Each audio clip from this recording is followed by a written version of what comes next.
How is it going, people? Welcome to the stream. A bit later than usual for today, but we are here. We are here, we are live. And of course, tomorrow, Premier League kicks off once again. The last international break is gone, and finally, we can return to some proper football action. And Arsenal in tomorrow's game face Nottingham Forest, which obviously I shouldn't be worried about. I shouldn't, as an Arsenal fan, should even entertain the idea that we won't win. But based on these season's performances, I'm not looking at this as I used to. Let's be real. When I used to look at Nottingham Forest games, I was thinking, okay, 3 points in the bag and let's move forward, because that's where we were at the time. But at the moment, it is looking hella peak, to say the least. It is looking hella peak. I have no idea what's gonna happen, where it's gonna go, but today, in today's preview show, we're gonna talk about Arsenal versus Nottingham Forest, how important in this game, how important are all 10 games in this calendar year that are left for Arsenal, and we're gonna look at some Coleman music in the pre-game match conference, of course, that Arteta did, and some other bits and bobs here or there. Some transfer news, some transfer rumors, which actually will be quite interesting to look at. So if you're new around here, of course, don't forget to smash thumbs up, don't forget subscribe, hit that bell, all that good stuff. We are trying to hit 400 subscribers before the end of this calendar year. There's 5 weeks left, well, 5.5, and we actually could do it. I know we are 92 short, but we actually, I think, could do it. But today, we are kicking things off with, and I kid you not, it's not a drill, Ruben Amorim. We are kicking things off with Manchester United manager. Current one, an ex-Sporting Lisbon. And basically, this is the mentality I would love to see from our manager as well, from Mikel Arteta. When Ruben Amorim was appointed as Sporting Lisbon manager, he said, if we don't win titles, I leave on my own. 2 years without titles can't happen at a big club like Sporting. Obviously, at the time, he's speaking about... sorry.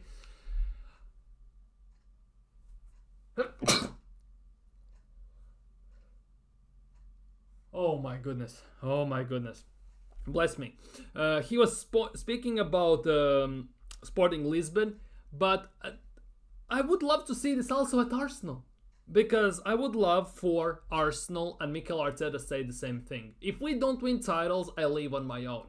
Arteta should be saying these things, because Sporting Lisbon is one of the biggest clubs in Portugal. It's well known all across the world, obviously in Europe as well. There is no argument that you could say that Arsenal actually are a bigger club. So why Arsenal have this thing that they basically cuddle every single manager like their own mother, besides Unai Emery, which I still believe that if he was in the club and he got 800 million, nearly like 700 million, nearly like Mikel Arteta, we would have won something.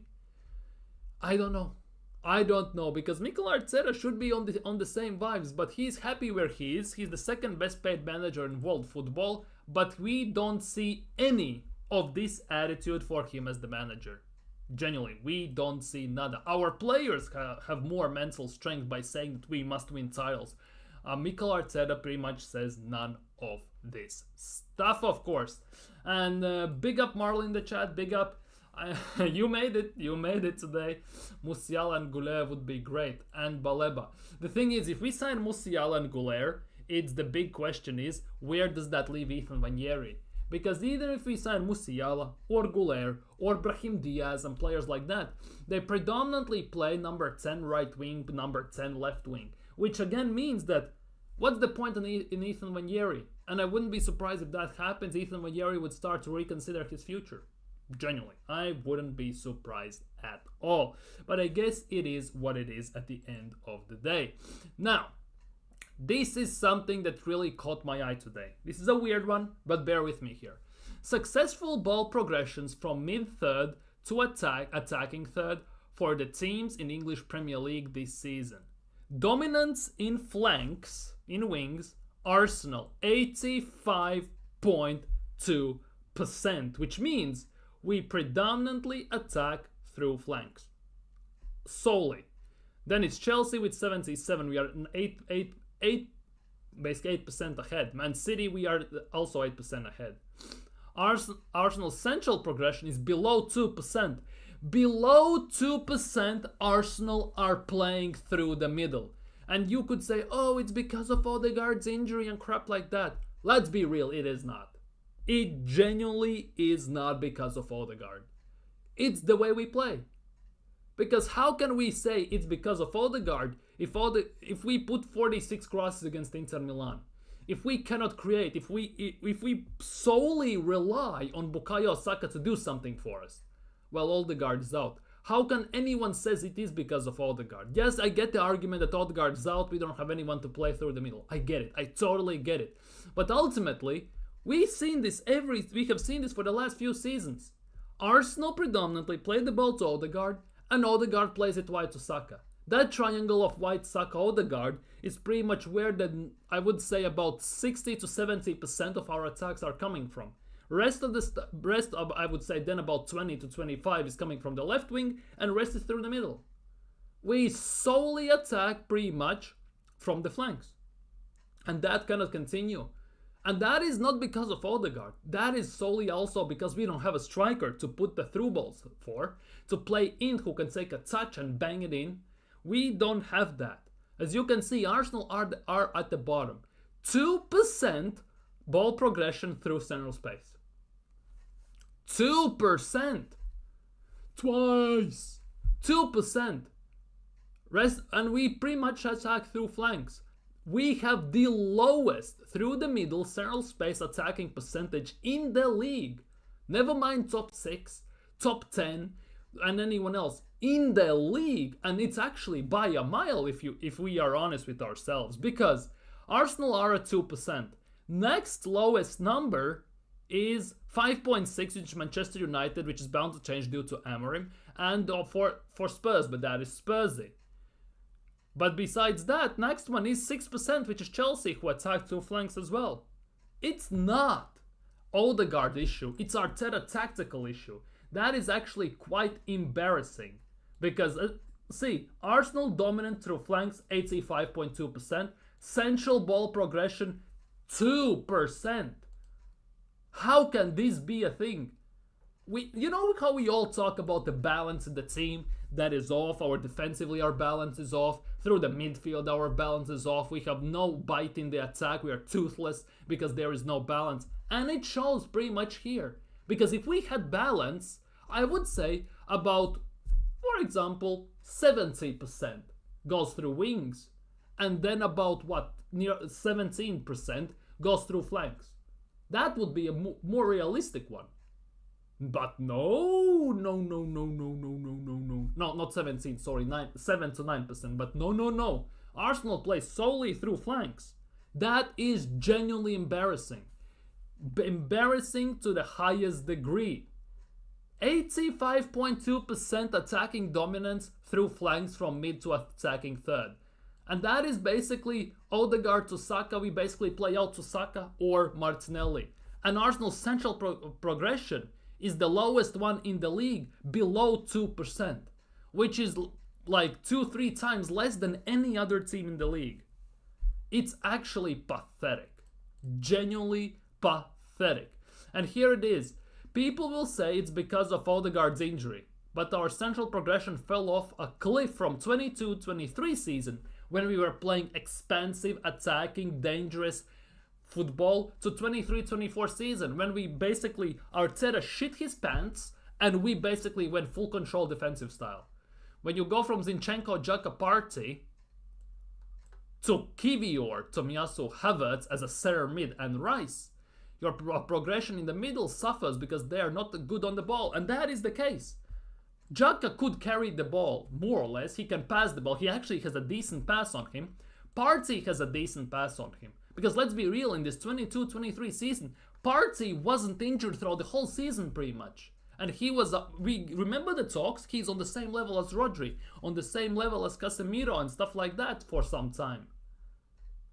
Even Zinchenko at that season was actually decent until he basically screwed us with the nutmeg from Trent and everything. But ultimately, he actually was somewhat decent. He was a liability on defense, but when we were attacking, it actually wasn't the case.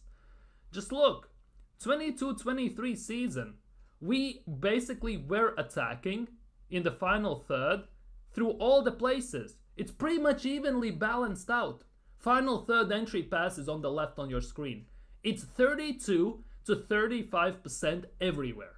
It's very well balanced. Progressive passes, yes, it's more through the flanks because we went from the wingers, more from Saka and Martinelli, but they had a whale of a season, and 26% were coming from the middle, Odegaard and other players. Now look at this. Look at this BS we are seeing from the last season, and this season it is even worse. Even worse. Final third entry passes, the image on your left, right? More than half of attacks go through Bukayo Saka. More than half, 53.6%. Then it's 29.5 through Martinelli or Trossard, and only 17 through the middle. And mind you, this was the season when most of our team were not injured. We escaped injuries like no tomorrow. Progressive passes, again, 43.4% through Saka, 34.5 through Martinelli, Trossard, and again, only 22 through Partey, Rice, and Martin Odegaard. And last season we had the best goal scoring season of our lives, 90 plus goals. But none of our players scored, for example, 20 plus goals. It was all spread around again. 2 seasons ago, 22-23 season, this image, right? 22-23 season, very well balanced. Saka had one of the best seasons. Martinelli had season of his life. Odegaard had season of his life. Even Jesus, if I'm not mistaken, that was the season where he scored 14 goals, or 13. They all were contributing. Xhaka was contributing and all that stuff. Now, as soon as everything changes for the last season when we take total control, everything goes down through the right side. All through the right side. It's not a coincidence, let's be real. And this just shows the incompetence of Mikel Arteta. With recruitment, and that's also on Edu, and the way we play. He apparently improved the tactics, yet we are playing far more worse. Far more worse. No imagination, same things, same stuff, and no plan B, plan C, or plan D. And I have been raving about this since I have been streaming and doing videos, and here is the proof. If we had danger from everywhere in 22-23 season, it was very well balanced.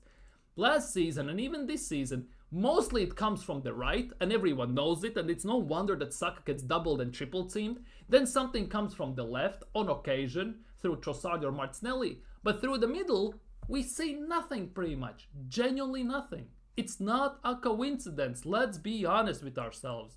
It's genuinely not a coincidence. Musiala can operate on Cam CM Wanjeri. Wanjeri won't play under, I think, Mikel Arteta. That's how it feels like. We need a tiki-taka like attack plan. We need many plans. We need more than one plan if shit hits the fan. Big up Pepper in the chat. Big up my guy.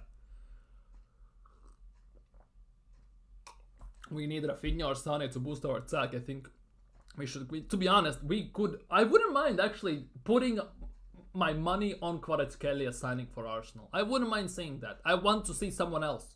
I want to see someone else. Dude, if we don't win tomorrow, it's the end of the world. I generally believe that it could be the end of the world. Guimaraes and Balebas, our number 6-8 on the bench would be great.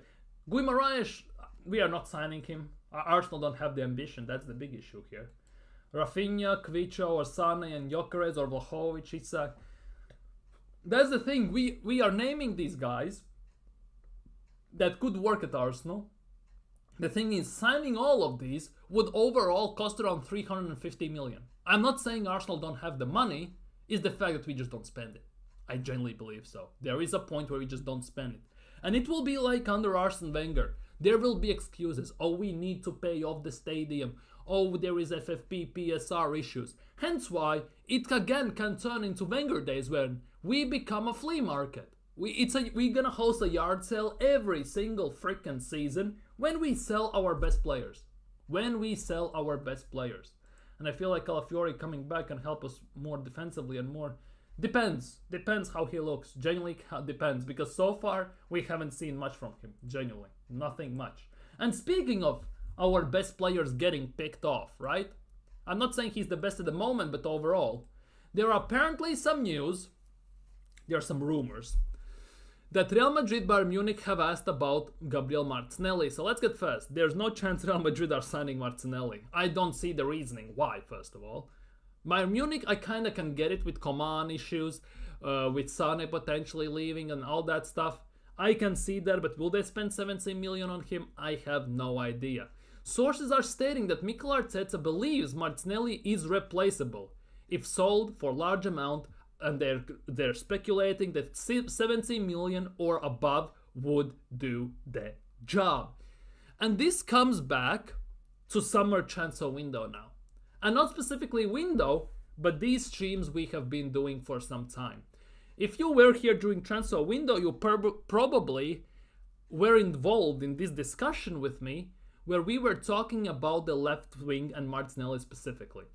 And there were 2 points. First one, that Arteta has already tried to replace Martinelli on multiple instances, trying to sign Mudryk. Obviously, we signed Trossard. That kind of has worked out, but it is what it is. We tried to sign Mudryk to replace Martinelli. We tried to sign Nico Williams, allegedly, but again, to replace Gabriel Martinelli. And I'm not convinced on Nico Williams, by the way. He feels like a highlight merchant, because if he's on fire, he's on fire. But if he stinks out the game, he stinks out very desperately out. For me, the thing is, I think Pepper was in the chat. I generally believe Pepper was in the chat when we were talking about this. And I basically put out a speculation, a conspiracy theory, that Arteta doesn't like Martinelli that much. And he, from the attack to raise money for other attacker, is the most expendable one. And it's no coincidence that at the moment something like this is coming up. It genuinely is no coincidence. That, in my opinion, he is, in Arteta's eyes, the most expendable one. Because Saka is his love child, pretty much. Havertz is basically his second love child who loves donkeys. And Kai Havertz will be the sword that will bring him either to success or he will die by, aka getting sacked. And I think that would most likely happen at the end of the day if it would come to it. So Martinelli is the only one that is the most expendable in our attack that we could sell from the starting players. I'm not talking about Jesus and I'm not talking about Trossard. I'm specifically talking about the main starters. And Martinelli is the most expendable one in my opinion. Yes, I reckon he would go to Barca. Potentially. Watch Hansi Flick make Martinelli a 15-15 GA man. To be honest, 2 seasons ago when we were playing this scintillating, dangerous attacking football, he actually was a 15-15 GA man, pretty much. He had some decent stats that one season when he was on fire. This season he has been just a shell of himself. 11 games, 3 goals, 2 assists, and he has missed about 7-8 clear-cut chances to score that could have sealed the game for us.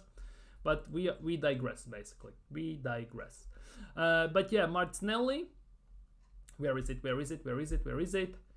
Here we go. The season we were playing this 22-23 season, we were playing this attacking football. 15 goals, 5 assists. If Martinelli could improve on that, get better on that, and be even on the same level, it would be a completely different story in our attack. Let's be honest with ourselves.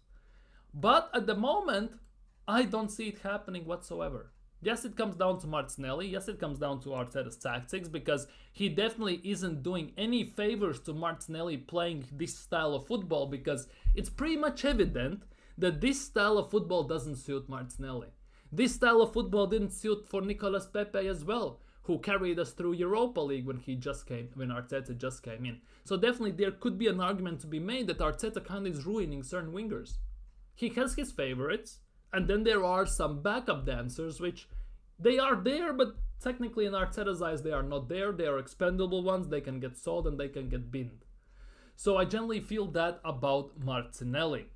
Now, no, I think Martinelli should stay. He has improved a lot in recent months. He's left wing for us at the moment. Now, I'm not saying he should go. I'm not saying he should stay.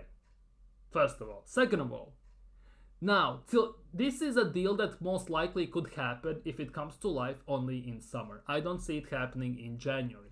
So Martinelli till the end of this season has time to save his career at Arsenal. Because over these last few transfer windows, Arsenal trying to target different left wingers to get a proper starting left winger, it has come pretty much evident that Martinelli is just not up for how Arteta wants to play. He doesn't fit the system. Similarly like Emil Smith-Rowe at the end of the day. Because Emil Smith-Rowe still would cook at Arsenal if we played a different style of football, let's be honest to ourselves. And Martinelli, in my opinion, falls in the same category.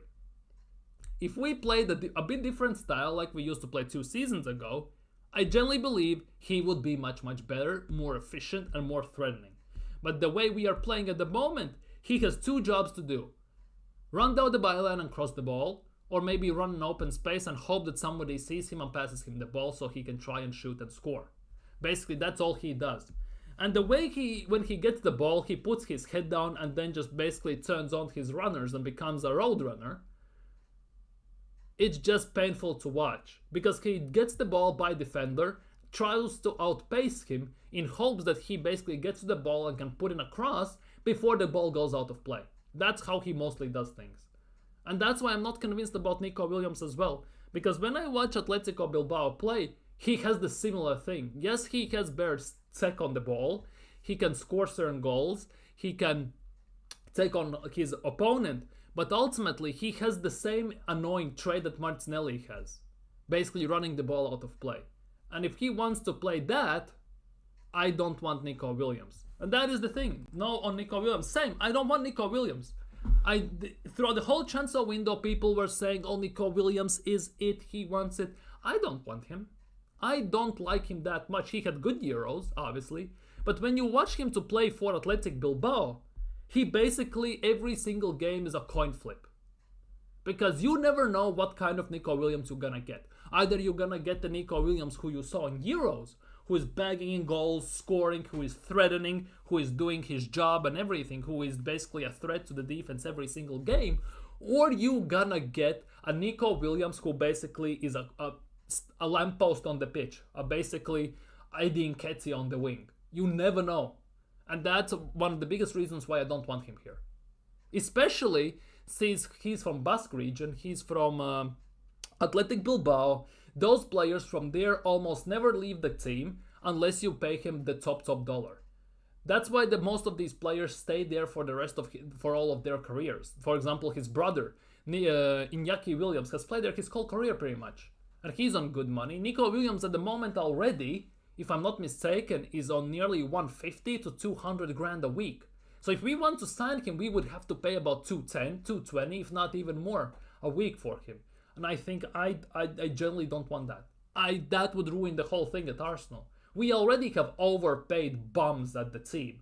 Some of them hold the bench, some of them come on as subs, some of them start, by the way. And I don't want that again at Arsenal whatsoever. We need a whole revamp of this thing, let's be real. I prefer Rafinha or Sane or Gnabry or Madueke. Personally, of all those 4 you named, I, at the moment, would take Rafinha and I would take Sane.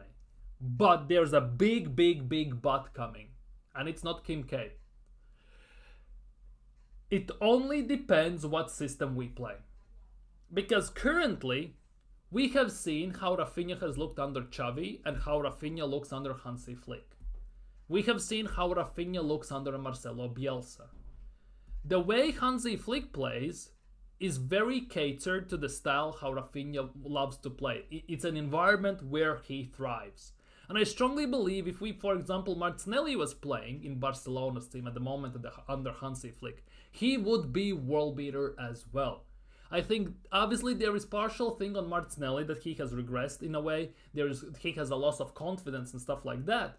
But at the end of the day, quite a bit is affected by the system and style the manager wants to play.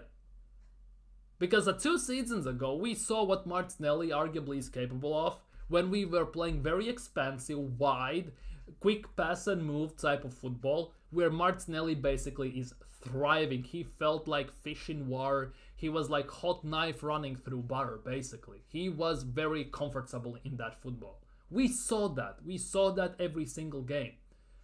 And as soon as Arteta changed the tactics, changed the system, you can see that he's not up for it. He doesn't like it. He now defends more than he attacks. He defends better than he attacks, by the way. He presses better, he puts in certain tackles, blocked shots, tracks back, better than he is attacking. And that cannot fly. If you want to utilize Martinelli that way, then you might as well play him as a 3 at the back and put him as a wing back. If you want to keep him playing that way, if Arteta insists for his attackers to defend first and then only attack. That's the thing. I feel we should try Martinelli on the right and see what happens. And that is another thing. And this is solely on Arteta, by the way. How comes we never change wings during games? Why we never swap wings during games? What is up with that? Because when I watch other teams, to throw opponents off, they have plan B, plan C, plan D in place. Watching the Euros, De La Fuente with Spain, he sometimes switched wings around. He put Nico on the right, Yamal on the left. At times it was the case. Or he just asked for Nico to come on the right and help Yamal and play like that. And Yamal was playing more central. How comes Arteta never, ever, even the simplest of idea of swapping the wings never utilizes it? Because I generally believe he has a weird fetish of having a right-footed player on the left and left-footed player on the right for wingers so they can cut in and they are instantly on their strong foot and have a shot. But this method is already rendered useless with the fact that we actually are not allowed to shoot from outside the box. We never shoot from outside the box. Every time I watch Arsenal play, it's the same thing over and over and over again. It's like Elon Musk created some Tesla Arsenal 11 lookalikes and basically gave them to Arteta and they put them on the pitch and they play the same robotic style of football every single game with no imagination, with no passion, with no determination, with no urgency. And then I get called toxic and negative and dumb for saying that in the game against Bournemouth, we made them look like prime Barcelona, like prime Real Madrid under Jose Mourinho or Carlo Ancelotti, or Barcelona under Pep or Luis Enrique and Rijkaard and managers like that. Like it's solely on Arteta. Let's be real. It is solely on Arteta. The way Martinelli is playing at the moment. Exactly. That's the thing. If we look at Wenger, right? If Wenger had this team, he would cook with them. Because the one thing you could always rely on Arsene Wenger was good football and interesting attack, dangerous attack. Because we usually lost the games because Wenger didn't give too much thought to defense. Obviously, we had Koscielny's, Squillaci's, Giroud's, Sanderos's, Debussys, and crap like that on defense, right? But at the same time, even Lichtsteiner and Underman, but even that, he gave the attackers freedom. He solely gave them freedom. Because Alexis genuinely looked like a world beater under Arsene Wenger. And Arteta does the straight opposite. He basically handcuffs all the guys, puts shackles on their legs, and says, well, basically, you're gonna do this. You are boxed in, and you cannot step outside the box. I think Mikel Arteta is like an AI who was not programmed with the key concepts. He has part of the picture here and there, but not like... Exactly. It's like basically Arteta, he's putting together a puzzle, and he basically puts in pieces where they supposedly fit. He assembles it, but turns out half of the picture he has put on wrong at the end of the day.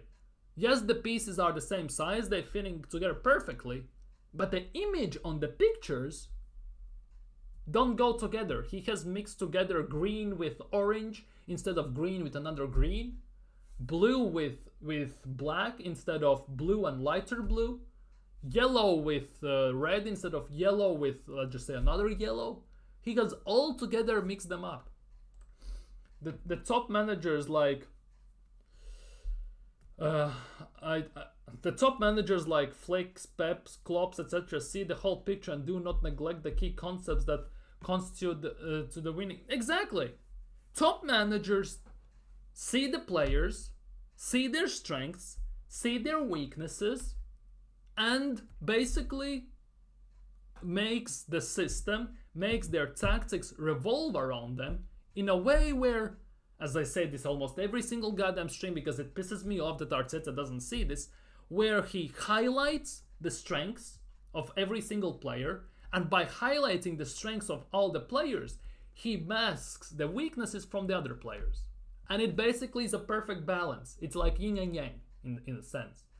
But what Arteta does with all these tactical changes, with no fluency, no ideas and everything, with his stubbornness, he elevates the weaknesses, makes everyone in the world of football know the weaknesses of the players, of the team and everything, or even himself, by the way, and just don't cover them. It's an open display, and it's pretty easy to figure them out, how to go around them and how to use them to your advantage. That's about it. He just doesn't cover them, because there are certain players whose weaknesses in the game are so exposed that it pisses me off every single game. It starts with Kai Havertz, it goes together with Odegaard, even Saka and players like that. There are certain things those players were doing 2 seasons ago, I have almost never seen them do since then. Ever, almost. And as soon as they stop doing those small things, all of a sudden our attack is basically rendered useless. Instead, they do other things which on the pitch looks more composed, more balanced to the naked eye, but ultimately it ruins the momentum of the team, it ruins the system, and it ruins the progression of the ball in the attack and even on defense.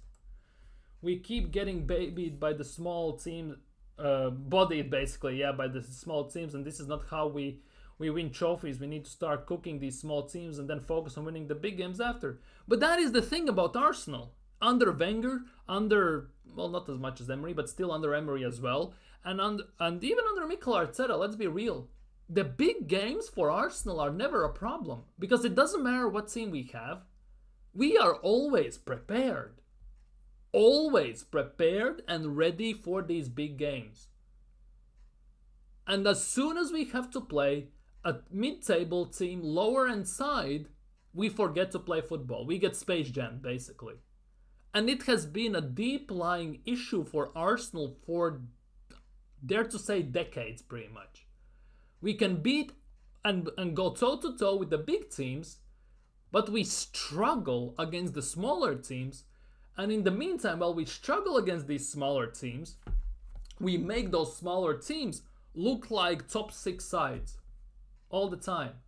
Obviously, you could say you need context for that, because the bigger teams don't respect us as much and smaller teams have to sit back, so it kind of forces us to do other things. But the thing is, though, if you actually look at this, it's been like this for years, and we have never ever, no matter what's the manager, no matter what club it is, no matter what game it is, found an answer to this issue. It doesn't matter. Southampton, Fulham, West Ham, who else is there? There are quite Burnley, teams like that. Nottingham Forest, for frick's sake. Aston Villa, before they were this good, by the way. Under Dean Smith, I think it was at the time. It's always these things that happen to Arsenal. And over these years, we have never learned from these mistakes. We always repeat them, and it always has been our biggest downfall through the season, ultimately, which denies us either the title, either the top 4, either a cup, or something else. But I think players like Calafiori and Gabriel are great defenders for us, and slippage is just Saka is not cutting into the box more and trying to score more goals from range. But that's on the manager, not scoring from outside the box. How often we shoot from outside the box? Sometimes when you cannot get in the box, you have to shoot from outside the box. And we even don't see that. We just sit here, generally we just sit on the near edge of the opponent's box, and you can see when Gabriel has pushed up a bit, Saliba, they get the ball, they put their foot on the ball and just stand there for 5-6 seconds, scouting the situation, and when they cannot find a pass, they just wave their arms around and pass it back to the keeper or back to Odegaard, who inevitably passes back into the Gabriel or Saliba's center backs. All the time, the same motions. Very slow, very lethargic, which gives time for the opposing side to prepare their defensive lines, to figure out where everyone should stand, cut off the passing lanes, minimize the gaps as much as possible, and render us pretty much useless. Big up Nathan. Big up my guy. I watched 22-23 highlights. Exactly. It's like watching night and day. If 2 seasons ago we looked genuinely like world beaters, at the moment we couldn't fight the way out of a paper bag. Like, it's insane. The new flavor of the day, by the way, today. A 14-year-old Max Dauman trained with Arsenal's first team today. People already saying, proper athlete, kid's got bright future. Thing is though, do you have any trust that under Mikel Arteta he's gonna start any games? He's 14, by the way. Like, what are we doing here? Ethan Nwaneri doesn't get played when he's the only viable option for the number 10 spot, which pretty much shows that he doesn't trust him. What gives you any inkling to the fact that he will trust this Max guy, the Dauman guy? Because Chidobe Martin saw what happened with Florian Balogun and other players.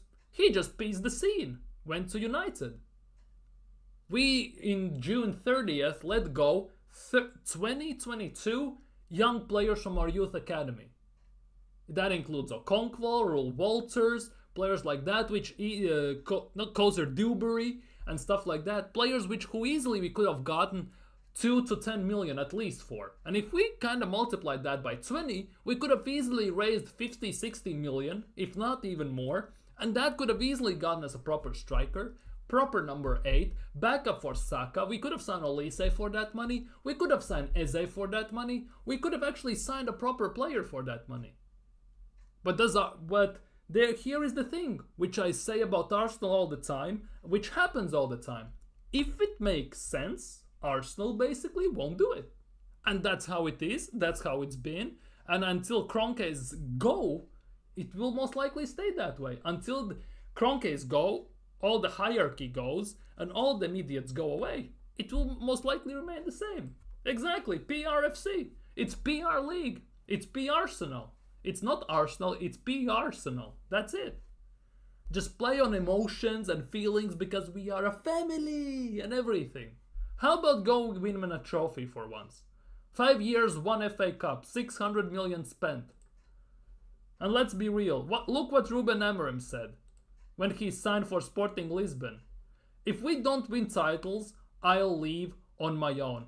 2 years without titles can't happen at a big club like Sporting Lisbon. He said that about Sporting Lisbon. If he wins a title, all cool. If next 2 years he doesn't win it, he's gonna piece the scene himself. He holds himself accountable. Why? How comes we never hear stuff like this from Mikel Arteta, who gets 15 million a year for basically doing nothing, what it looks like. Wasting money on transfers, same tactics every single game, almost no improvement, 1 FA Cup in 5 years, and no titles and nothing. And we pay him 15 million a year, making him the second best paid manager in world football. Something is not adding up here, is it? Calafiori is in training, that is nice. And here is the big one. Bukayo Saka, Declan Rice, Leandro Trossard and Calafiori all trained today ahead of the game against Nottingham Forest. Which could mean many things, knowing Mikel Arteta and how Zinchenko said that everyone goes with his shower caddy or whatever in the dressing room to throw opponents, managers and players off scent. Dude, this is starting me boil all up. But not to worry, we have some Cone Man music, some waffle. If you like waffles, get your syrup out, get some hot cocoa, and let's do this. Mikel Arteta, after 2 weeks, after 2-week gap to recharge. Ululu. Mikel Arteta was back front of the cameras at the Sober Reality Training Center on Friday afternoon to chat about our game against Nottingham Forest. So this should be fun. Get your cocos and syrup out for all the waffles. Boss spoke about the number of current issues, including injuries, our current firm reaching 250 games. Oh, this will be his 250th game for Arsenal. Oh my goodness gracious. He's been here for 250 games. I have to see this. I have to see this. Before we get into everything, I have to see this. Just have to. He has been, well, 249. It just doesn't count here certain games. But 249. So, at Arsenal, he has, in 249 games, 149 wins, 39 losses, draws, and 60 losses.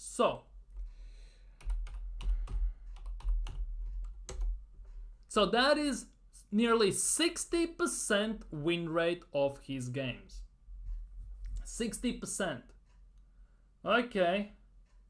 He has scored 400, well, Arsenal have scored 480 goals, conceded 260, on average getting 1.96 points per game, which, not gonna lie, doesn't sound too impressive.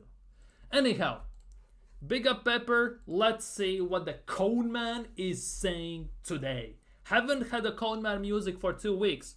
This either will be very, very annoying or very, very funny. One of the two. So, on how we stand with injuries after the international break. There's been some positives, some others not so. Trossard seems to be okay. He trained this morning and seems to be feeling good. That's actually nice to hear. We will assess everything with the doctor right now, as he was able to be part of the port for that session. That's good. On how Bukayo Saka and Declan Rice are doing, they have had their first partial, mind you, partial, only partial, not full, session today. So very good as well. So is he gonna play tomorrow or not? What the fuck is this? Like, tell me some answers, man. Like, how are they doing? They had partial training session today. So very good as well. So what? On Ben White, Ben is going to be out 4 months. Oh, 4 months, right? So he will be back January, February. That's what he's saying. It's been different kind of struggles. It's never been the same thing, but that's what happens when you play an injured player on painkillers and injections for about half a year, you dumbass, overplaying every single game with no proper backup or substitutes and letting him do whatever he wants. Moron. I think our team defensively is getting bad. Last season we barely conceded. Exactly. The thing is, we bought in Calafiori, right? Technically we improved our defense. The thing is though, our defense technically is the part of the team which has the biggest depth, and you would think that wouldn't be a problem if someone gets injured. But due to Arteta playing every single player for the full 90 almost every single game with no backups, no substitutions, no nothing, has led to this season, where almost our whole damn back line is injured at some point. Only players, and knock on wood, only 2 players that haven't got injured yet are Gabriel and Saliba. Rest of them get injured every single time almost. Because we play with our food. Don't kill. Exactly. That is the thing. We usually score a goal and sit back. And then we park the bus and everything. How can we concede and be so bad defensively when almost half the game we play with 9 men at the back? Where do they get these gaps from? Where do they find these gaps? Mind you, many goals we have conceded this season have been copy-paste scenarios.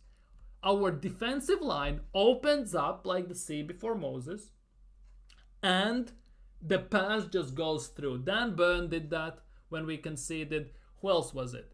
Against the Man City, Haaland scored that. And many times our defense our center back specifically, whoop, and the pass just goes straight through and it's 1-0 or 2-1 or 1-1 or whatever. Can't 3-2 Bournemouth wins every time. It does exactly. You cannot win 3-2. We just got lucky. And I still believe that Reece Nelson got his contract extension only due to that goal, by the way. It's been different kind of struggles. It's never been the same thing, but we had to make decisions in the last few weeks. Unfortunately, we know that Ben is going to push every boundary, but it's going to a point where he had to protect the player, and we decided to do the surgery. He agreed with that, and obviously it will keep him out for a few months. We have to see how he reacts post-surgery. I don't expect him to be out for half a season or a year, but I cannot tell exactly how long. You realize when these small teams don't play as good as they plus when they other... Wait, what? You realize when these small teams don't play as good as they play us when they other... What? Oh, I get it. You're basically saying that these small teams don't play as good only against Arsenal compared to other big teams. But that is our own issue. Because all the big part of these Arteta only fans, Arteta sexuals and Arsenal top gooners have made Arsenal scintillating, scary, dangerous, and everyone's scared of us. But in reality, nobody is scared of us. Let's be real. Because look at Leicester, look at Southampton, look at these teams. Are they scared of us? No, they're not. Arsenal basically are their own worst enemy. We always find a way to shoot ourselves in the foot and somehow ruin our run, ruin our lead, or doing something there. It's not like why do small teams play like top teams only when they play us? They don't. That's the thing. We let them play that way. Because remember, we have scored 1 goal, we have made it 1-0, 2-0 at times, 2-1, and we instantly sit back and give them the possession. Many times it has happened this season, it has happened happened last season. We basically give them a chance, and especially we tend to do that away. We score a goal because we have technically good defense, best defense in the league, guys. We sit back, we get them the possession, and then they are not afraid of us, they don't give a damn about us, because we have done nothing pretty much to score. Our attack is so toothless, they have nothing to be afraid of if they push forward. We are very predictable, and we are very easy to figure out. If you play against City, you are not gonna leave Haaland ever alone, ever. You're gonna have 1-2 man on him. If you're playing Liverpool, you have Salah, you have Diaz, even Darwin Nunez to some extent, right? When you play Arsenal, you have to shut down Bukayo Saka, which is actually quite easy to do, by the way. And that's it, our game stops. Because nobody gives damn about Havertz, because he cannot finish his dinner half the time. Martinelli, I don't know what's going there. Trossard sometimes, most of the time, plays like he's drunk. Odegaard holds on to the possession too much, and he ruins many counter-attack quick chances we have gotten. And that's it. We let them play that way. And as soon as they rally a bit of momentum, few crosses, Arsenal go into panic mode. 1 corner, 1 header, 1 shot, 1-1, and Arsenal are done almost. Almost done. They play without fear, not trying to control to death, actually play football. Exactly. They don't hold to death against us. They are not holding for their lives against us. Against other teams they do, because they make them to play that way. They score 2-3 quick goals and put the game almost to bed many times, even at halftime. Arsenal haven't done that once this season. They never do that, pretty much. We basically dilly all across the pitch, and we don't score. And to be honest, for these small teams, if it goes till halftime 0-0, like it's a draw 0-0, 1-1 or whatever, we are in big trouble. Because many times it takes 1 goal to screw us, and they tend to get that goal as well at times. Let's be real, in the first 3 games against Wolves, Aston Villa, and Atalanta, we were lucky not to lose. We should have lost those games. Or maybe at Wolves it's a bit different. We should have been a draw at half time. Raya saved our bacon big time there. Big two saves against Wolves. One was on stroke or halftime against Strand Larson. Big double save against Watkins. Plus Watkins missed an empty net. It was still 0-0. Then if he scores that, let's be real. Are we scoring against that Aston Villa? No chance in hell. They were pushing forward. If they scored, they wouldn't push as much. We wouldn't have the opening to score. Against Atalanta, penalty, double save. If Retegui scores that, we even lose that game. Because we never looked like scoring there as well.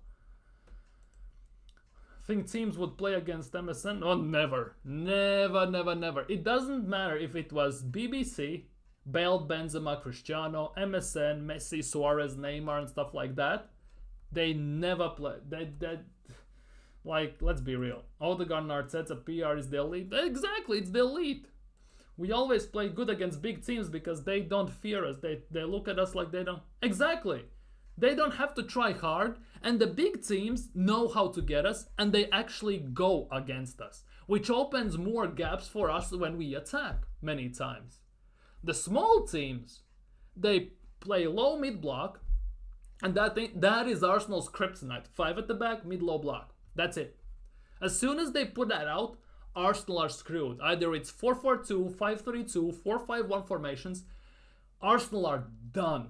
And then they just can play on counters. They usually put pacey wingers. We're going to see that tomorrow against Elanga, Hudson-Odoi, Morgan Gibbs-White even, and players like that. Let's see how Calafiori deals with Elanga. Let's see how Timber or Partey, if he even plays at right back, deals with Hudson-Odoi, for example. Let's see how our center backs deal with Chris Wood. Let's see how our midfield deals with Morgan Gibbs-White and players like that.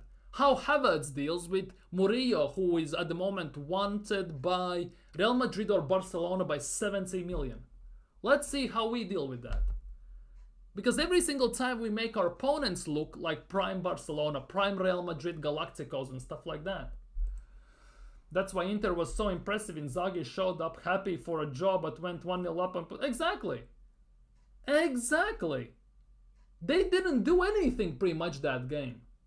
They had 3-4 chances. They actually should have won like 2-3 nothing at the end of the day. But they got a penalty, what they wanted. And then Arsenal put in 46 crosses at the end of the day. But we tried to cross the ball against nation who is world famous, known for their defense. For defending crosses and everything. Like, where does that make sense? Not to mention the fact that Inzaghi put out a team without 4 or 5 their best players. Only sub them on. Like, something's not right. Elanga will probably make Calafiori injured again, trying to... Dude, don't even start.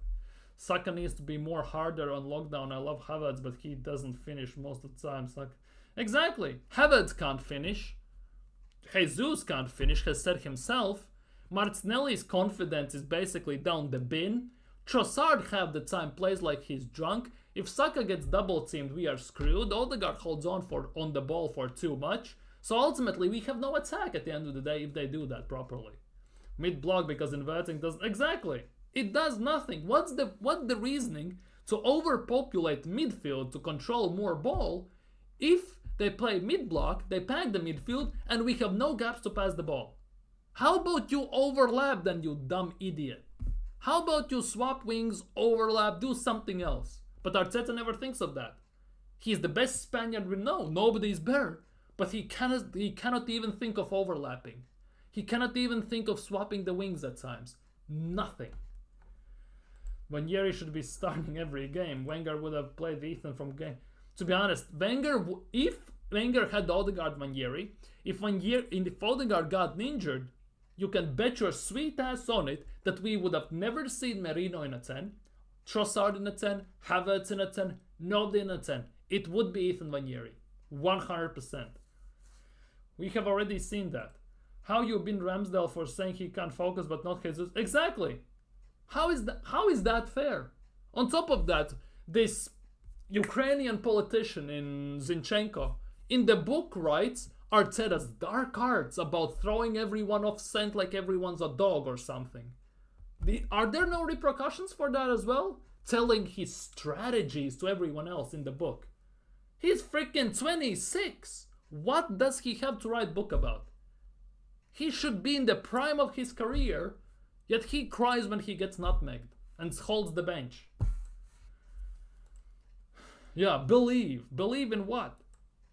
Maybe he is a Justin Bieber fan. Don't know what that means. Number 17, that book title. No idea what that means. And that book is also not that cheap, by the way. I think it's for a good cause, for the Ukrainian Foundation and everything, but goddamn, that is cheese as hell. Alright, he's numbered. I thought it was some sort of a book thing. Zinchenko is 17. To be honest, I haven't seen him play since, I don't know, Middle Ages. Anyways, moving swiftly on, we have kind of stuck there on this Conman music, on how Calafiori is doing here. Richie, oh my goodness gracious. We have Richie, we have Tommy, we have Gabi, we have Mikel Squared, we have Mikel Funhouse with all these Teletubbies and everything. I'm Richie, I'm Timmy, I'm Tommy, I'm Lala, and I'm Gabi. Woo! Going really well. He was able to do certain things last week with the physios. He was able to do certain things last week with the physios. No Didi, by the way. And trained on the pitch this week with us and today, so he will be in the squad. Tierney and Tomiyasu. Kieran, not yet. He's training with the squad. Why is he not playing? He had a couple of sessions with the team, but not ready yet to be with the team. And Tomiyasu is going to be out for well a bit as well. Oh, for fuck's sake. On the mood in the camp over the past couple of weeks, I think about it's everything we've done. I think about everything that we have done. Is the reason that we haven't won games because the opponent has been superior to us? Yes. The clear answer is no. What games were you watching then? Did you fall asleep when you fell to the ground? Did you got a concussion and some sort of a memory loss? Should have won one of those games? The answer is yes. If you look at it that way, we should also lost a few more games that we actually won, by the way, or drew. Let's not get this twisted. Do I like what our team is doing? The answer is yes. Okay, I'm moving on. I cannot read that. On Pep Guardiola signing new contract, nobody cares. On if it's good for our title ambitions, nobody cares. We can only do it what's up to us. Why Pep questions? Who the damn cares? What we want, but the others too. On how much he enjoyed his first 250 games as our manager. Oh, for fuck's sake. Yeah, I'm extremely grateful, very happy. I've enjoyed every minute of it. Yeah, you enjoyed every minute, even thought about quitting after the 2 seasons ago. Shame you didn't. Of the people that I work with every single week and blah blah blah. I feel huge pride to see that people blah blah blah, but it's about winning in the end. I want more, I want big trophies, and we are on that journey. When does the journey end? Does anyone have a handbook and the destination of this journey, guys? You see, what you like better, the journey or the destination? You look, destination is there, but what is the destination? You squeeze a lemon, you pull it in a box, in a cup, and if we do it all together, this is what we can do. And this is the destination, guys. Until pickpockets steal that lemon juice, by the way. On potentially managing 250 more. Oh, please God, no. It's about energy and what I love doing for sure. Oh, if he's here for 250 more games, I'm becoming a Yeovil Town National League fan or something like that. On Nottingham Forest form, they've been really good. No, yeah, us being unbeaten at home. Well, that's gone. Well, we love playing at the Emirates. Well, okay. And we know I'm confident again that I saw the team last Friday. I'm confident that tomorrow we'll go out and this is something I don't like in this interview. I'm confident that tomorrow we will go out to try and win the game. How about you put some chest out and say, I'm confident that tomorrow we will go out and win the game. Because at the end of the day, oh, we tried, guys. We almost did it, guys. Better luck next time, guys. How about you actually say we're gonna win the game? Because at the end of the season, it will be again, oh, we tried to go toe-to-toe with City in transfer window. Oh, we tried to put in a bid. How about you put in a bid and get it done? On his greatest achievement in his 250 games. Oh, this would be good. Bringing the club together 100%. Okay. lifting the spirit and giving a very clear DNA to the football club and setting it right again to be representing the club and this football shirt from the players to everybody who works the club and the way they expected this level. Oh, bloody hell. On whether his aim is now to add trophies. That should have been since day one, not now. This is not the only one. You have to maintain a lot of things that you do. Sometimes you achieve them, but they can drop very quickly. So it's maintaining them, and that's work you have to do consistently every single day. How about in transfer window you maintain the squad and sign as a striker, a backup for Saka and Odegaard? But now it's about winning, and that's the next step for sure. That's the only step. Win or go. On whether he expected Guardiola to sign a new deal, nobody cares. On the significance of tomorrow and the next 6 weeks, it's about building momentum, getting results, and getting back-to-back wins. That would again create the energy. This energy stuff needs to go. Lay off the Monster Energy drink and actually coach. On getting 250 games in his first job. Oh fucking hell.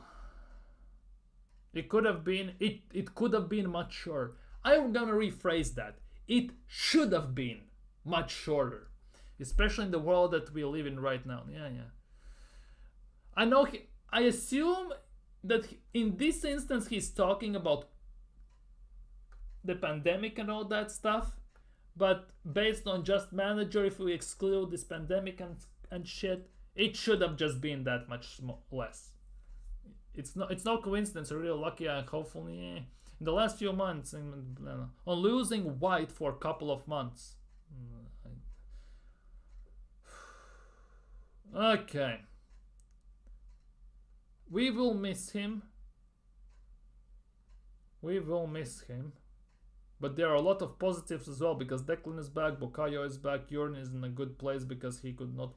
Yeah. On whether Bukayo and Declan are in better position having not played everything, I prefer it when players are in the routine, in the rhythm to play. So this kind of explains why he overplays the players every single goddamn game. Correct? He prefers to be in the rhythm. So that's why he's playing every single player for the full 90 without subs almost.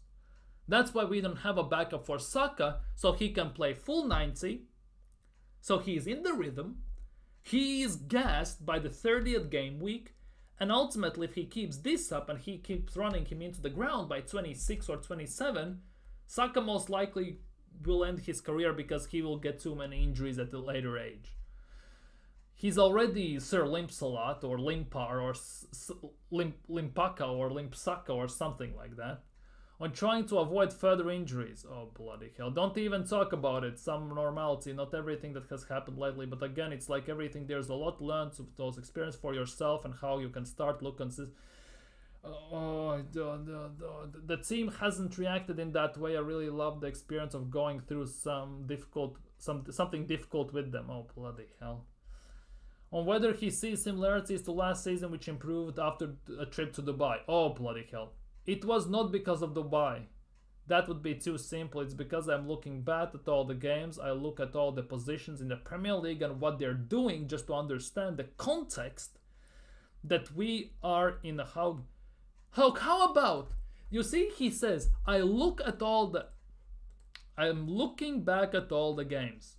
So how comes every single Arsenal fan I have spoken to says that we have played shit football, we shouldn't have won the games, we lost most of them, and everything's going down the drain, the wheels are falling off, and we are in a top 4 battle. Yet he says that we should have won all of those games. He likes what the team is doing on the pitch, with getting no shots on target, almost no shots, putting in 46 crosses and about 15 corners, and still not managing to get a shot on target, and not creating. So what is he looking back at? The games from 2005? Champions League final? Or he's missing the games up? Or he's watching Woolwich Arsenal from 100 years ago? Or what? On whether the margins forever is left and everything, blah, blah, blah. I'm sorry, I cannot read this anymore. My head's gone. I cannot read this anymore. My brains are not working anymore on this. Anyways, let's see what you're saying in the chat. That could be more fun. I think we should bring back Smith Rowe if we change it. We cannot bring back Smith Rowe. We sold him. It's not like he's on loan or anything. For us, I don't think he would want to play under Mikel Arteta anymore. He'd be great off the bench for us, but Zubimendi would be interesting. I saw they have a new kit release loaded again. More kits than we... Exactly. In the last 2 months, we have had 4 kit releases. 4 times we have released new merch. In 2 months, 4 times we have released new merch. Pathetic. More merch than wins this season. He sounds like Ten Hag. This club needs ultras. Even presidents get criticized, but he can beat... Exactly. He sounds like Ten Hag in the last 6 months of his United job before he got sacked. He genuinely sounds like that. Imagine it. That's the thing. In England, there never will be ultras. Because imagine what would happen in English football, the madness, if, for example, every single club had ultras like in France, or in Serbia, for example, or Poland, or Portugal, where they invade stadiums, training grounds, even people's homes, and even basically light the president's car on fire because he's a bum and cannot be trusted and stuff like that. Imagine being a serious footballer and reading these answers. Dude, I wouldn't even block the number. I would just say, never let me go to Arsenal while he is there. I don't want to play against him. Why don't the coach have confidence in his team? Why doesn't the team have confidence in themselves and aren't? Exactly. The thing is, though, the more I watch these games where Arsenal play every single goddamn week, besides international break, it not just doesn't feel that Arteta doesn't have trust and faith in bench players, Ranieri, Sterling, and players like that. It also starts to look that the players don't have confidence in the manager and his tactics anymore. Because they get frustrated at certain things which they never ever got frustrated about. It's weird. Arteta needs to stop being stubborn and switch the players more regularly and rest some of the players we need fit. And exactly. He needs to make subs, first of all, and quicker than 65th, 70th minute. Second of all, he needs to make different type of subs. Not every single time player per player subs like he does every single game. And change his... Exactly. Tactics needs to go. I have never seen a manager who had less accountability than the... Exactly. Genuinely, he has no accountability for anything. And as soon as you call this out, Top Gooners are on fire and they are ready to sell you down the drain and say go support Spurs. You're negative, you're toxic, we don't claim you and all that stuff. We haven't won a bloody game since my birthday, but dude, fun, isn't it? We need 3+ wins in a row, otherwise it's going to be a long December. To be honest, we have 10 games in December. All the games are must-win games. Only game where we will struggle quite heavily, first of all, is Sporting Lisbon away, which is next week.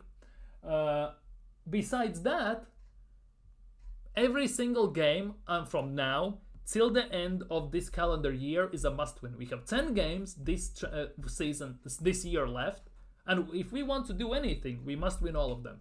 That's it. We must win all of them. No excuses, no nothing. Because as soon as we drop points in any of those games, or the Cup because we're going to be out of the Cup, or Champions League because we might not auto-qualify or anything, we're done. Man United at home. This will be interesting because that will be second or third game for United under Ruben Amorim. That will be a very interesting one. Ruben Amorim has already schooled Arteta, well, twice, let's be real, in Champions League, in Europa League, so this could be very peak. Game week 14, Man United at home. If Arteta lets Amorim have his trousers down, we should sack him straight up in the tunnel while he's walking off after the full-time whistle. If Ruben Amorim, in phase nil pretty much, comes in and generally puts us to sleep at the Emirates, he should go. That's it. Done and dusted. He should go. Anyways, one last thing before I go. One last thing. Arsenal, of course, tomorrow play against Forest. Fucking hell, my brain. So, this is my starting 11. If everyone more or less is fit, if they can play. If everyone can play. The only player that is under a question mark in this team is Saka. That is the only one who I don't know what's gonna happen. Saliba is fine, Gabriel is fine. Apparently Calafiori is fine, allegedly, so most likely he will play. Timber has to play right back. Merino, well, no idea what's going on there. Partey is decent. I don't want to see him at right back, let's be honest. Partey against Hudson-Odoi, not sure about that one, Chief. Odegaard hasn't played, so he should be fine. Havertz, well, that's Havertz, so we will see about that. Martinelli, on the other hand, should have a good game. Let's see how he does against Murillo and them, man. And Saka is the only one that pretty much is under question mark. If he is not playing, then play Jesus on the wing. I would put it that way. I don't want to see Declan Rice. I don't want to see any of those people who are under question marks or have to play under painkillers once again. For tomorrow, I'm expecting a rough, tough game, first of all. It will be hella hard. Pause. Nottingham Forest will be a tough cookie. And at the moment, I know I have to back my team. I really want to say 2-1 win. But I think it also could be 1-1 draw. And if we draw the game or lose the game, we are done. We are dusted. Sack Arteta now. I don't care. If it was me, I would sack him right here on the spot. But it's not up to me. But ultimately, yeah. You know what? I'm gonna go with my Arsenal heart for a change. And I'm gonna go 2-1 Arsenal. I'm going 2-1 Arsenal. Let me know what you think, your predictions. If we go 12 points, exactly. Sack him now, in the tunnel, goodbye. We haven't won a game against any of the small teams. What's going? We haven't won a match for a month and a half. How we are supposed to beat? Exactly. But apparently, according to Top Gunners, Arsenal are scary, dangerous, scintillating. They're gonna win the league. Arteta is the best manager and everything. Yeah, I don't want to see right. Exactly. I'm not becoming a Top Gunner. That's the thing. I'm so desperate to see a win that I'm actually gonna predict a win. Because my mind is saying 1-1. Realistic result, 1-1. Because so far I haven't seen from Arsenal any evidence that we can do the job over the line. The thing is, we haven't lost at home. We are very good at home. Still, despite everything. That's the only reason I'm predicting 2-1 Arsenal. Genuinely. I have any idea who's gonna score, how we're gonna score, but I'm putting 2-1 Arsenal. Will Man U fans call Amorim the best looking Portuguese? Dude, from what I have seen from United fans, haven't seen one negative one who wants him out and who didn't want him. Every single one wants him. That's what I have seen on social media, on YouTube, Twitch, and wherever, and I have spoken to. I'm predicting 1-0 to I'm going 2-1 Arsenal. That's my hope. Realism will be that will kick in after the game. We'll see. But this is the same team that slapped, but every team less than 12 months ago. And that's the thing. Same thing, same team, same players, pretty much. And maybe that's also the issue because there's no new fresh blood in the team, no excitement, no new tactics, no new styles. It's the same players, same styles, same drop the shoulders, same skills, and that's pretty much very predictable for every defender, especially if you study them long enough. Marlon is going 3-1. Well, I assume Arsenal, but let's just assume Arsenal, I guess. So we have 2-1 from me, 1-0 from Pepper. Marlon is saying 3-1. Looking that Nathan is calling me a top gunner, I assume he's predicting either a loss or a draw. That's my prediction, at least, for him. But yeah, I think that on this note, I have waffled long enough. I have been waffling for 1 hour and 15 minutes, I think, if not more. Yeah, 1 hour and 15 minutes. I think on that note, it's also past almost midnight where I live, so I think I'm gonna sign off. I just hope we get some players on loan in January. You know that the Arsenal and loans are very hit and miss, and it's Arsenal. How much business we do in January usually? That's the scary part in all of this, let's be real. But yeah, from me, for you today, that is it. Thank you guys so much for watching. Of course, tomorrow in the evening, again, 8 p.m. UK, we're gonna be here. Either we're gonna be crying and ranting and smashing everything that's in our path. There will be no prisoners if Arsenal lose tomorrow. So in a way, tread very lightly. I might get cancelled. The channel might get deleted for some stuff I say potentially, if tomorrow we lose. So let's see what happens. But yeah, thank you guys so much for watching. You have been freaking fantastic. Big up Nathan, Marlon, Pepper, big up everyone. Like, comment, subscribe, hit that bell. Trying to hit 400 subscribers before the end of this calendar year. Take care. Enjoy football tomorrow, because doesn't matter what happens to if Arsenal win or lose tomorrow, at least football is back in that sense. So club football is back. But obviously, let's see what happens tomorrow. Take care. Stay safe. Have a nice evening. Big up Marlon predicting 3-1 Arsenal win. Hell optimistic saying that Arsenal will score 3 goals. I'm not gonna lie. But yeah, big up Marlon, big up Nathan, big up Pepper, big up everyone who tuned in, who commented, who liked, who subscribed, all that stuff. Take care, stay safe, and see you all tomorrow evening.